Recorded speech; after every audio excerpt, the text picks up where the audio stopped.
미역국에 이건 넣지 말라고 하니 깜짝 놀라셨나요? 평소 무심코 한 이 행동 때문에 암과 치매에 걸릴 수 있습니다. 미역에는 풍부한 영양 성분이 있어 당뇨 예방, 골다공증 예방, 심혈관 질환 예방, 암 예방 등 다양한 효능을 갖고 있기도 하죠. 그렇다면 미역은 어떻게 먹어야 암과 치매에 안 걸리고 우리 몸을 건강하게 만드는 보약이 될까요? 미역국 끓일 때 고소한 들기름에 미역을 달달 볶아서 끓여 먹으면 정말 맛있잖아요. 그런데 절대로 미역을 볶을 때 들기름을 넣고 조리하시면 안 됩니다. 들기름은 오메가3 지방산과 리놀레산 성분이 풍부하여 혈관의 콜레스테롤을 제거하고 노폐물을 배출하여 혈관을 건강하게 해줍니다. 또한 동맥경화를 방지하여 심혈관 질환을 예방하고 뇌신경을 활발하게 하여 치매 예방에도 좋은 효능이 있습니다. 그런데 들기름은 발연점이 낮아 열을 가하게 되면 산패가 되어 좋은 성분은 없어지고 1급 발암물질인 벤조피렌이 생성됩니다. 벤조피렌은 암을 발생시킬 뿐만 아니라 내분비계의 장애를 일으키고 뇌 건강에 악영향을 주는 정말 위험한 물질입니다.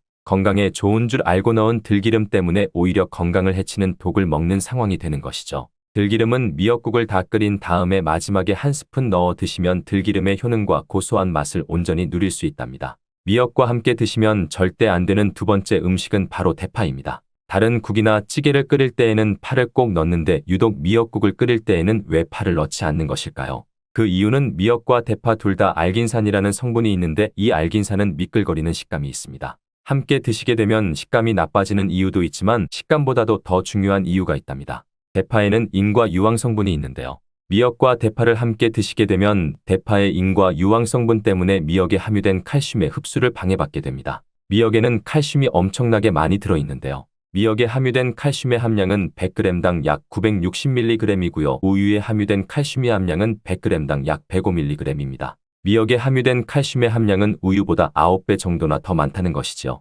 하루 칼슘의 권장 섭취량이 1000mg인데요. 미역국을 한 그릇만 드셔도 충분히 섭취하실 수 있는 양입니다. 우유를 소화 못 시키시는 분들이 칼슘을 섭취하기 위해서는 미역이 정말 좋은 식품이 되는 것이죠. 이렇게 많은 칼슘은 우리 몸의 뼈를 튼튼하게 해주고 골다공증 예방에 도움을 주는데요. 이 골다공증 예방은 50대 이후의 여성분들에게는 정말 중요한 효능입니다. 골다공증으로 인해 골반뼈가 골절이 될 경우 65세 이상은 30%가 1년 내에 사망하고 80세 이상은 50%가 2개월 내에 사망을 할 수 있다는 통계가 있습니다. 나이가 들어갈수록 미역을 충분히 섭취하시는 것을 추천드립니다. 이런 칼슘 보충에 정말 중요한 미역을 대파와 함께 드신다면 칼슘 흡수가 제대로 되지 않는 것이죠. 미역의 미끌미끌한 성분이 알긴산이라고 했잖아요. 이 알긴산도 우리 몸에 정말 중요한 역할을 해줍니다. 바로 알긴산은 다른 물질을 흡착하는 성질이 있어 혈관 내에 나쁜 콜레스테롤을 흡착하여 배출을 도와줍니다. 이렇게 되면 동맥경화를 예방할 수 있고 혈액순환을 원활하게 하며 심혈관 질환을 예방하는 데 도움을 줄 수 있습니다.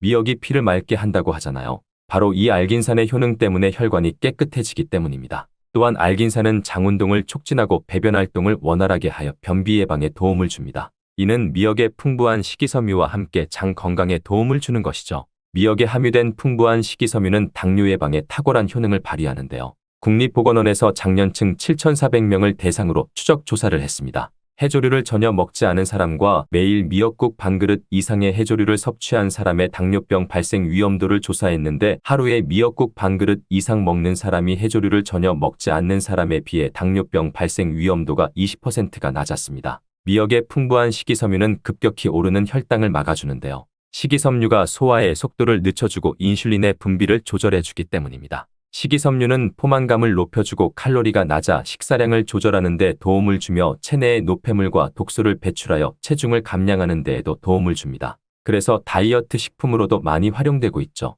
미역국은 또 아이를 출산한 산모들이 반드시 먹는 음식인데요. 미역의 풍부한 요오드는 출산 후 늘어난 자궁을 수축시켜주는 데 도움을 주며 모유가 잘 나오도록 도와줍니다. 또한 요오드는 피를 먹게 하여 상처를 빨리 아물게 하는 역할도 해줍니다. 칼슘과 철분이 풍부하여 출산 후에 흥분된 신경을 안정시켜주고 혈액의 생성을 도와 산모의 빈혈 예방에 도움을 주게 됩니다. 또한 칼륨이 풍부한데요. 칼륨은 체내 나트륨을 배출해주는 역할을 해주어 산모의 부종을 완화시켜주는 데 탁월하기도 합니다. 그리고 요오드는 산모에게 좋을 뿐만 아니라 신진대사를 촉진하여 몸의 에너지를 보충해주는 역할을 합니다. 요오드가 부족할 때 나타나는 증상들이 있는데요. 몸에 기력이 없다고 하죠. 힘이 없고 피로감이 높아지게 됩니다. 신진대사가 원활하지 않기 때문에 몸의 영양소를 소모하지 않게 되어 체중이 증가하게 되고요. 피부가 건조해져 거칠어지고 탈모도 일어날 수 있습니다. 나이 들면서 인지 능력이 떨어지는 것도 요오드의 부족 현상일 수 있습니다. 우리 몸의 호르몬의 중추적인 역할을 하는 갑상선에 문제가 생기는데요. 바로 갑상선 저하증이 생길 수 있습니다. 이러한 문제들을 미역을 섭취함으로 예방을 할 수 있는 것인데요. 요오드의 하루 권장 섭취량은 2.3mg입니다. 미역국 한 그릇에는 요오드가 약 1.1mg 정도 함유되어 있으니 미역국은 하루에 한두 그릇만 드시길 바랍니다. 요오드는 과하게 섭취하게 돼도 문제가 생기는데요. 요오드의 섭취량이 많아지면 갑상선 질환을 유발할 수 있습니다. 특별히 갑상선이 약하신 분들은 미역을 섭취하는데 주의하셔야겠습니다. 갑상선은 우리 몸에서 가장 중요한 내분비 기관 중 하나인데요. 목 부분 기관지 아래에 위치한 나비 모양의 내분비 기관입니다. 중요한 여러 기능을 하지만 그 중에서도 대사율을 조절하는 역할이 있습니다. 갑상선에서 T3, T4 호르몬을 분비하여 우리 몸의 에너지 소비와 체온 조절을 하는 데 중요한 역할을 하게 됩니다. 갑상선 호르몬은 신경 시스템의 정상적인 기능을 유지하는 데 꼭 필요한데요. 호르몬이 제대로 분비되지 않아 수치가 너무 높거나 낮게 되면 우울, 불안 증세, 기억력 감퇴 등의 문제가 발생할 수 있습니다. 이 갑상선 호르몬 중에 요오드가 있는데요. 세계보건기구에서는 요오드가 부족하면 뇌세포가 손상되고 치매가 발생할 수도 있다고 보고하고 있습니다. 갑상선 저하증이나 항진증이 있는 분들이 요오드가 많은 미역을 많이 드시면 오히려 건강을 더 해칠 수 있습니다. 건강하신 분들은 미역을 많이 드셔도 호르몬 조절이 되어 문제가 없지만 갑상선에 문제가 있어 호르몬 조절이 잘 안 되는 분들은 이 요오드의 수치가 높아지게 되면 체내의 활성산소가 증가하게 되어 염증을 일으키고 갑상선염을 유발하기도 하는데요. 심해지면 갑상선암으로 발전되기도 합니다. 따라서 갑상선에 문제가 있는 분들은 미역을 드실 때 주의하셔야 합니다. 날이 갈수록 암의 발병률이 높아지고 있어 암에 대한 관심도가 높아지는 것이 사실이죠. 미역에는 강력한 항암 효과가 있어 건강식품으로 아주 좋은데요. 미역에는 요오드, 식이섬유, 칼슘, 비타민 등 많은 영양소가 있다고 했잖아요. 그런 것들보다 훨씬 중요한 것이 있습니다. 바로 후코이단이라는 성분인데요. 이 성분이 바로 강력한 항암작용을 한다고 알려져 있습니다. 후코이단 성분은 미역의 줄기보다 미역귀의 7배나 많이 들어있어 요즘에 미역귀가 항암식품으로 많이 알려지고 있습니다. 이 후코이단은 암세포가 스스로 사멸되도록 유도하는 효능이 있습니다. 이러한 효능으로 암세포가 생기는 것을 막아주고 전이되는 것도 방지할 수 있는 것이죠. 후코이단은 특히 폐암, 간암, 대장암 유방암, 백혈병에 효능이 좋다고 입증된 논문들이 발표되기도 했습니다. 후코이단은 항암작용 외에도 콜레스테롤이 혈관에 흡착되지 않도록 막아주고 혈류를 원활하게 해주어 혈관을 건강하게 해주는 역할을 합니다. 이렇게 혈관을 깨끗하게 해주어 뇌졸중과 뇌경색, 심근경색 등의 심혈관 질환도 예방할 수 있습니다. 미역귀와 함께 토마토를 드시면 항암 효과를 극대화할 수 있는데요. 토마토가 채소의 왕으로 불리며 우리 몸에 정말 좋다는 사실은 알고 계시죠? 토마토에는 라이코펜이라는 항산화 성분이 풍부하게 함유되어 있습니다. 라이코펜은 강력한 항산화 작용으로 몸 안의 활성산소를 제거하여 혈관을 건강하게 하고 염증을 제거하여 노화를 예방할 뿐 아니라 미역의 후코이단과 만나 암세포 제거하는 강력한 항암작용을 하게 된답니다. 미역과 함께 드시면 효과가 극대화되는 음식으로는 두부가 있습니다. 콩으로 만든 두부는 식물성 단백질이 풍부하여 건강식품으로 우리 식탁에 정말 많이 올라오죠. 두부에는 단백질뿐만 아니라 사포닌 성분도 풍부하게 함유되어 있습니다. 사포닌은 인삼, 홍삼, 더덕 등에도 풍부하게 함유되어 있는 성분인데요. 이 사포닌은 면역력을 강화하고 체내의 활성산소를 제거하여 노화를 방지하고 항암작용도 하여 암을 예방하기도 하는 정말 기적과 같은 성분입니다. 그런데 이 사포닌의 단점이 있는데요. 체내에 요오드를 배출하여 요오드 결핍이 있는 분들은 주의하셔야 합니다. 미역과 함께 드신다면 미역에 함유된 풍부한 요오드와 사포닌이 만나게 되는데 이때 미역의 섭취로 과다할 수 있는 요오드의 양을 두부에 사포닌이 배출시켜주어 걱정 없이 드실 수 있게 되는 것이죠. 칼슘은 뼈를 튼튼하게 만들어준다고 상식적으로 알고 계시잖아요. 우리 몸에 칼슘이 많아도 골다공증이 생긴다는 사실 들어보셨나요? 칼슘이 풍부한 우유를 많이 마시는 덴마크나 스웨덴 같은 나라에서 골다공증이 많다고 합니다. 많은 칼슘이 오히려 혈관이나 심장에 쌓여서 건강을 해치게 되는데요. 그렇다고 칼슘이 많은 음식을 안 먹을 수도 없고 어떻게 해야 할까요? 걱정하지 마세요.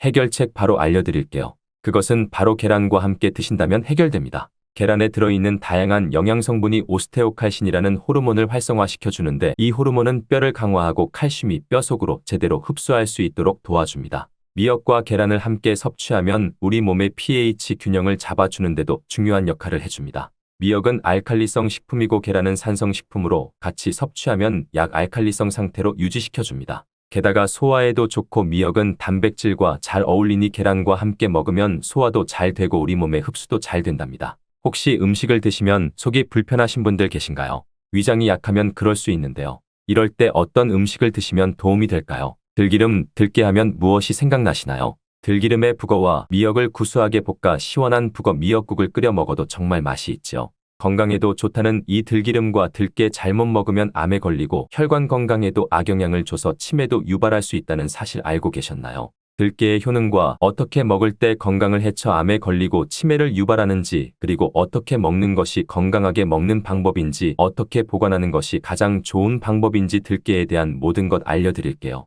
나이가 들면서 산책하기도 힘들고 관절이 쑤시고 무릎 통증 때문에 힘드시지 않으신가요? 들깨의 첫 번째 효능은 바로 관절염에 좋다는 것입니다. 무릎이나 관절 통증 때문에 병원에서 진통제를 처방받으시잖아요. 이때 처방받는 진통소염제의 역할은 몸속의 프로스타글란딘이라는 물질의 생성을 억제하여 통증을 막아주는 것인데요. 들깨 속에 함유되어 있는 오메가3 지방산이 체내에서 염증을 일으키는 프로스타글란딘의 생성을 억제하는 데 아주 좋은 효능을 발휘합니다. 들깨가 바로 진통제의 역할을 한다는 것이죠. 들깨의 두 번째 효능은 바로 뼈 건강에 도움을 준다는 것입니다. 들깨에는 관절염과 무릎 통증을 완화시켜주는 성분이 들어있을 뿐만 아니라 바로 뼈 건강에 도움을 주는 식품인데요. 바로 칼슘 함량이 높기 때문입니다. 들깨 100g에는 390mg이나 칼슘이 함유되어 있어 뼈 건강에 아주 좋은 식품이 되는 것이죠. 들깨를 꾸준히 섭취하면 골다공증 예방에도 참 좋은데요. 골다공증은 중년 이후 노화가 진행될 때 영양 불균형이 생기면서 많이 발병하게 되는데요. 여성의 경우 폐경 이후에 골밀도가 많이 감소하여 골다공증이 발생하는 경우가 많습니다. 노인의 골반 골절은 65세 이상은 30%가 1년 내에 사망하고 80세 이상은 50%가 2개월 내에 사망을 할 수 있으므로 노인의 뼈에 대한 관리는 매우 중요한데요. 골다공증의 관리는 뼈 건강을 유지하고 골절 위험을 줄이기 위해 중요합니다. 뼈 건강을 위해 들깨 꾸준히 섭취하시는 게 좋겠죠. 나이가 들면서 깜빡깜빡하는 일이 잦아지고 기억력에 떨어져 고민되시는 분 많으시죠? 이제 걱정하지 마세요. 세 번째 들깨의 효능은 바로 뇌건강, 뇌신경을 튼튼하게 해주고 기억력을 높여주고 치매를 예방하는 데 도움을 준다는 것입니다. 이렇게 좋은 효능이 있는 이유는 들깨에 바로 오메가3가 풍부하게 함유되어 있기 때문입니다. 오메가3는 등푸른 생선에 많이 함유되어 있다고 알고 계시잖아요. 이것은 동물성 오메가3이고요. 식물성 오메가3인 알파리놀렌산이 들깨에 많이 함유되어 있는데요. 들깨에 함유된 지방산 중에서 60%가 바로 알파리놀렌산입니다. 이 알파리놀렌산은 뇌신경 보호에 탁월한 효과가 있는데요.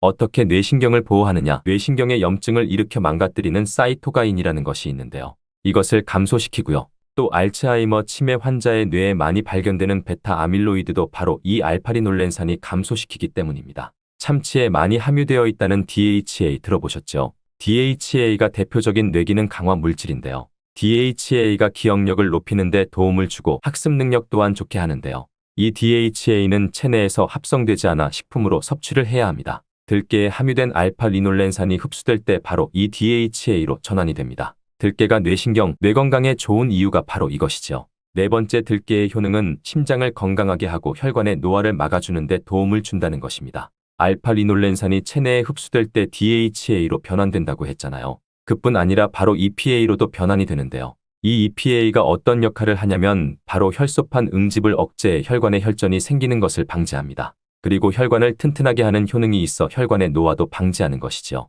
미국의 심장협회에서는 허혈성 뇌졸중, 심장마비로 인한 돌연사, 관상동맥질환 등의 위험을 감소시키기 위해 매주 1에서 2회 이상 오메가3 지방산이 풍부한 등푸른 생선을 섭취하는 것이 도움을 준다고 발표했습니다. 그런데 이 오메가3 지방산의 함량을 살펴보면 100g당 오메가3 지방산의 함량이 연어에는 11.5g, 고등어에는 9.9g, 들깨에는 무려 63.1g이나 함유되어 있습니다. 정말 많이 함유되어 있죠. 들깨에는 연어에 비해 5배 이상 들어있는 것이죠. 들깨를 꾸준히 드셔서 혈관도 건강하게, 심장도 튼튼하게 유지하시기 바랍니다. 다섯 번째 들깨의 효능은 바로 변비에 좋다는 것입니다. 들깨의 껍질에는 식이섬유가 풍부한데요. 들깨 100g에는 18g 정도로 풍부한 식이섬유가 함유되어 있습니다. 이 식이섬유는 장내에서 수분을 흡수하게 되는데요. 수분을 흡수하여 대변을 무르게 하고 장 운동도 촉진하여 변비를 예방하는 데 도움을 주는 것입니다. 또한 불포화 지방산이 풍부한데요. 들깨에 함유된 리놀렌산이 대장의 염증을 억제해주고 변비로 인해 발생할 수 있는 대장질환 또한 예방하는 데 도움을 줄 수 있는 것입니다.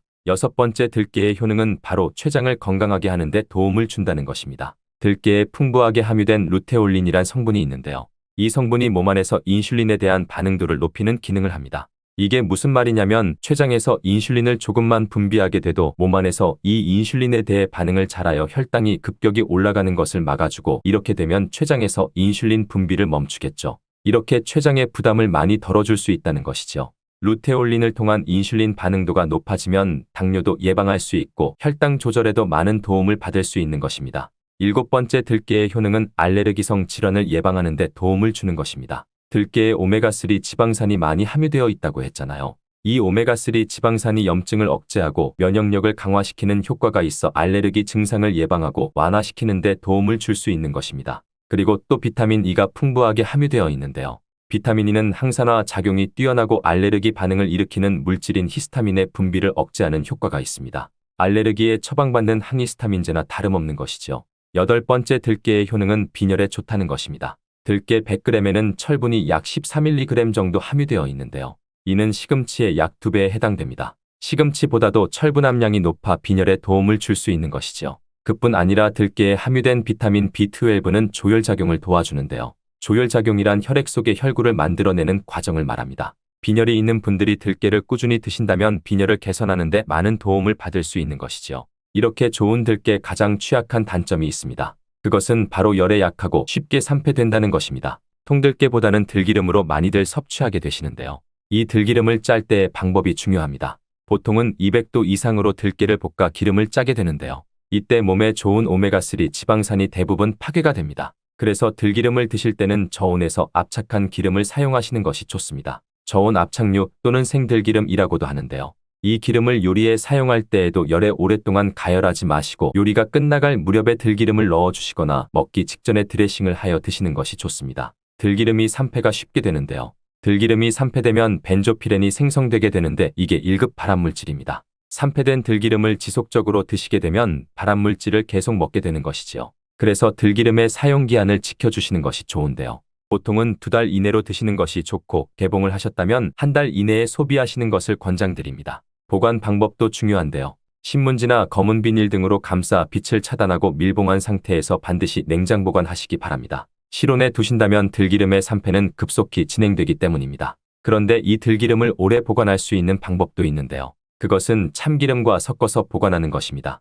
참기름에는 비타민 E와 세사몰이라는 성분이 있는데요. 이 성분이 산패를 막아주는 데 도움을 줍니다. 이 세사몰이라는 성분은 참기름을 고온에서 볶거나 기름을 짜는 과정에서 생성되는 물질인데요. 이 때문에 다른 기름에 비해 참기름이 산패가 느리고 지속성이 좋은 것이죠. 그래서 들기름과 참기름을 7:3 또는 8:2 정도로 섞어서 보관하시면 조금 더 오래 보관하실 수 있습니다. 그런데 들깨를 기름으로 드시게 되면 들깨 껍질을 섭취할 수 없는데요. 들깨 껍질에 몸에 좋은 식이섬유와 대표적인 항산화 물질인 페놀 성분들을 다 버리게 되는 것입니다. 그래서 들깨를 제대로 드시려면 들기름보다도 통들깨 자체로 드시는 것이 좋습니다. 마트에 가면 통들깨보다도 들깨 가루를 많이 판매하는데요. 들깨 가루는 산패가 빨리 되기 때문에 통들깨를 구매해 드시길 바랍니다. 통들깨를 구매하시면 그 안에 작은 돌이라든지 이물질이 들어있어 세척을 잘 해주셔야 하는데요. 세척하는 법 알려드릴게요. 먼저 들깨를 물에 담가 씻어줍니다. 그리고 물 위에 뜨는 것만 채로 걷어 옮겨주시기 바랍니다. 이렇게 하면 바닥에 이물질만 남는데요. 이것을 버리고 또 물에 담가 씻어주고 물 위에 뜨는 것만 채로 걷어 옮겨주시면 됩니다. 이 같은 작업을 3-4번 반복해주면 되는데요. 이렇게 하면 통들깨를 깨끗하게 세척할 수 있습니다. 깨끗하게 세척한 통들깨는 자연 건조해 주셔도 되긴 하지만 시간이 오래 걸리니 팬에 담아 약한 불로 저어주어 건조시켜 주시거나 쉬운 방법은 전자레인지를 이용하시면 됩니다. 전자레인지를 이용한 건조 방법 알려드릴게요. 세척한 통들깨를 접시에 담아 주시고요. 이렇게 해서 5분 정도 돌려주시고요. 상태를 확인해 줍니다. 아직 덜 건조되었을 거예요. 한 번에 오랜 시간 전자레인지에 돌리면 들깨가 탈 수 있으니 이렇게 5분 정도씩 돌려가며 상태를 확인해 주면서 완전히 건조될 때까지 이 작업을 해주시면 됩니다. 완전히 건조된 통들깨는 그냥 스푼으로 떠서 드셔도 되고요. 먹을 만큼씩 믹서기에 갈아서 음식에 넣어 드셔도 되고 통들깨 자체로 음식에 넣어 드셔도 됩니다. 이렇게 하시면 들깨를 산패되지 않은 상태로 신선하고 건강하게 버리는 것 없이 드실 수 있습니다. 어렵지 않죠? 한의학에서는 약으로 사용할 정도로 약효가 뛰어난 식재료가 녹두입니다. 우리 선조들은 이 약효를 잘 알고 일반 가정에서도 많이 사용했습니다. 이런 녹두가 만병의 근원인 고혈압과 당뇨에도 좋다는 사실 알고 계셨나요? 그런데 이렇게 좋다는 녹두도 잘 알고 드셔야 하는데요. 잘못 드시면 우리 몸에 독이 될 수도 있고 잘 드시면 보약이 될 수 있답니다. 녹두는 어떻게 또 무엇과 먹어야 되고 주의할 점은 무엇인지 모두 알려드릴게요. 녹두의 약간 거친 식감을 싫어하시는 분들이 껍질을 까고 녹두 소갈맹이만 드시는데요. 녹두의 놀라운 영양 성분들이 거의 다 껍질에 있기 때문에 녹두 껍질은 반드시 함께 드셔야 합니다. 녹두에는 식이섬유가 풍부하고 소화를 돕는 효소가 많아 소화가 잘 안 되는 분들이 드시면 도움이 되는데요. 녹두의 풍부한 식이섬유가 장 운동을 활발하게 하고 소화를 돕는 효소가 장내에 유익균을 풍성하게 해주어 장 건강을 개선해 줄 수 있습니다. 우리의 선조들은 기력이 많이 약해진 환자에게 녹두죽을 먹여 몸을 회복시켜 주었는데요. 그만큼 몸이 약해진 환자들의 몸에도 흡수가 잘 될 만큼 녹두가 우리 몸에 좋다는 것이지요. 놀랍게도 녹두에는 마그네슘, 칼슘과 같은 미네랄 성분들도 풍부한데요. 풍부한 칼슘은 골다공증을 예방하고 뼈를 튼튼하게 하는 데에도 탁월한 효능을 발휘합니다. 칼슘이 뼈를 이루는 주 성분인 것은 잘 알고 계시죠? 마그네슘은 이런 필수 미네랄인 칼슘의 흡수를 도와주기 때문에 녹두가 뼈 건강에도 놀라운 효능을 발휘할 수 있는 것이랍니다. 녹두의 성질이 차기 때문에 몸이 찬 분들은 주의해서 드셔야 하는데 이 때문에 녹두의 껍질을 벗기고 드시는 분들이 있는데요. 마늘과 함께 드신다면 몸이 찬 분들도 걱정 없이 녹두를 드실 수 있습니다. 마늘의 따뜻한 성질이 녹두의 찬 성질을 중화시켜주기 때문이죠. 이뿐만 아니라 마늘이 대표적인 항암식품인 사실은 알고 계시죠? 마늘에는 S알릴시스테인과 알리신이란 성분이 풍부하여 암세포를 억제하고 사멸시켜주는 효능이 있는데요. 또한 강력한 항산화 성분인 폴리페놀이 많이 들어있어 나쁜 콜레스테롤의 생성을 막아 혈관을 깨끗하게 만들어 주어 심혈관 질환 예방에 매우 탁월하답니다. 이뿐만 아니라 체내 지방의 대사를 촉진하여 지방 분해를 빠르게 일으켜 체지방을 제거하고 비만을 예방하는 효능까지 있는 놀라운 식품이죠. 마늘을 녹두와 함께 드시면 시너지가 폭발하여 우리 몸에 보약이 됩니다. 마늘과 녹두를 함께 먹을 수 있는 가장 간단한 방법은 마늘 녹두밥을 지어 먹으면 되는데요. 녹두를 물에 충분히 불려서 밥을 하시면 녹두 껍질의 거친 식감을 완화시켜 줄 수 있습니다. 녹두하면 생각나는 대표적인 음식이 녹두 빈대떡일 텐데요. 맛있는 녹두 빈대떡에 돼지고기를 갈아서 함께 부쳐 먹기도 하죠. 이 방법은 영양학적으로도 탁월한 조합이 됩니다. 녹두에 부족한 필수 아미노산인 트립토판 같은 성분이 돼지고기에 풍부하게 들어있기 때문인데요. 트립토판이나 메티오닌 같은 필수 아미노산은 우리 몸에서 자체 생성되지 않아 반드시 음식을 통해 섭취해야 하는데요. 돼지고기가 이런 아미노산의 최고의 공급원이 될 수 있답니다. 나이가 들면서 기력이 약해진 분들이 녹두와 돼지고기를 함께 드시게 되면 기력 회복에 놀라운 효능을 느낄 수 있을 거예요. 또한 돼지고기에는 단백질이 풍부하여 근육을 튼튼하게 하는 데 도움을 주고 풍부한 비타민 B1은 피로 회복과 신경 안정에도 매우 효과적이랍니다. 철분도 풍부해 나이가 들며 부족해지는 철분 보충에도 효과를 볼 수 있고 필수 지방산인 리놀레산이 많아 동맥 경화와 고혈압 같은 성인병 예방과 아연, 셀레늄, 비타민 B6 등의 영양소로 인해 면역체계를 강화하는 데에도 도움이 됩니다. 녹두는 혈당을 낮춰주고 인슐린 감수성을 높여주는 효능이 있어 당뇨 관리에도 너무 좋은 식품인데요. 풍부한 식이섬유는 혈당을 잡아주고 다양한 미네랄과 비타민도 풍부하여 당뇨로 인해 발생될 합병증을 예방하는 데에도 놀라운 효능을 가지고 있습니다. 이때 팥과 함께 드시면 이런 효능들이 폭발적으로 높아집니다. 팥은 강력한 항산화 성분 안토시아닌이 풍부하여 혈관 활성산소를 제거해주고 혈관세포의 손상을 예방해주어 혈관을 깨끗하게 만들어주고 건강하게 해주는 효능이 있습니다. 2014년에 발표된 한 연구에서 팥을 섭취할 때 2형 당뇨병 환자의 혈당 수치와 인슐린 저항성을 개선하는 데 도움이 되는 것으로 보고했습니다. 이 연구에서는 4주 동안 매일 팥을 섭취한 결과 당뇨 환자들의 공복 혈당 수치가 평균 19.5% 감소하였고 인슐린 저항성이 감소하는 결과를 볼 수 있었습니다. 팥에는 쌀의 10배 이상, 바나나의 4배 이상 많은 칼륨을 함유하고 있는데요. 칼륨은 몸 안에 나트륨을 배출하고 당뇨 환자의 신장 기능을 강화시켜주고 혈압 상승을 억제해주는 효능이 있습니다. 팥은 한의원에서 다이어트를 위한 처방을 할 때 사용되는데 팥의 풍부한 칼륨은 이뇨작용하여 부종을 경감시켜주고 지방이 몸에 축적이 잘 되어 살이 찌는 사람에게 효과적입니다. 특히 쉽게 붓고 쉽게 살이 찌는 분들에게 더욱 효과가 좋은데요. 한 실험에서는 실험쥐에 팥 추출물을 먹였더니 근육 손실 없이 체지방 함량이 30% 이상 줄었고 몸무게도 37%나 감소한 결과를 발표하기도 했습니다. 녹두는 우리 몸 안의 독소를 제거해주는 효능이 탁월하여 해독제로도 많이 사용되었는데요. 독소뿐만 아니라 중금속과 혈관 내의 노폐물 제거에도 탁월한 효능이 증명되고 있습니다. 녹두의 차가운 성질은 우리 몸의 열을 낮춰주고 스트레스를 해소하는 역할도 해주고 녹두로 속을 채운 베개는 두통을 완화하는 데 도움이 되기도 합니다. 다만 이런 효능 때문에 녹두를 드실 때 주의하셔야 하기도 하는데요. 평소 몸이 찬 분이 녹두를 많이 드시면 오히려 몸에 해가 될 수 있습니다. 녹두의 찬 기운은 염증을 완화시켜주며 진통 효과도 발휘하기도 합니다. 스트레스로 열이 오르고 신경이 예민해지는 증상도 완화시켜 줄 수 있습니다. 다만 평소에 몸이 찬 분들이 녹두를 많이 드시면 위장장애를 일으켜 복통과 설사 같은 증상이 나타날 수 있습니다. 이런 분들이 녹두를 드시려면 앞에서 알려드린 대로 마늘과 함께 드시기 바랍니다. 나이가 들면서 한의원에서 지은 보약을 드시는 분들이 많아지는데요.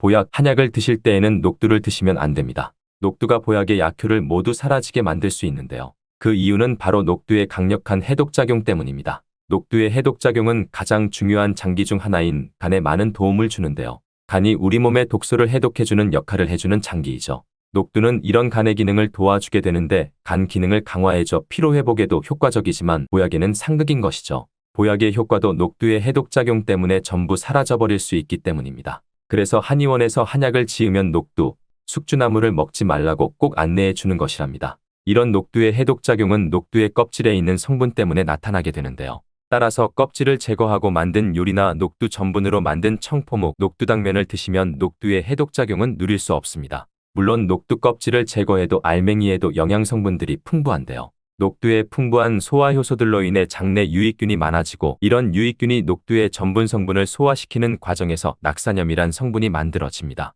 이 낙산염은 소화기관에 이로운 영양성분을 공급해 주어 소화기관의 면역력이 강화되고 대장암을 예방해주는 효과까지 있다고 합니다. 녹두에는 칼륨이 풍부해 나트륨을 배출해줘 당뇨 예방에 도움이 되지만 신장이 약하신 분들에게는 독이 될 수 있습니다. 신장이 약하신 분들이 녹두를 많이 드시게 되면 칼륨이 몸속에 많이 들어가게 되고 칼륨이 몸 밖으로 제대로 배출되지 못해 혈액 내의 칼륨의 농도가 높아져 고칼륨 혈증이 발생할 수 있습니다. 그렇게 되면 근육마비와 부정맥, 심장마비 등의 위험한 증상이 발생할 수 있으니 주의하셔야 합니다.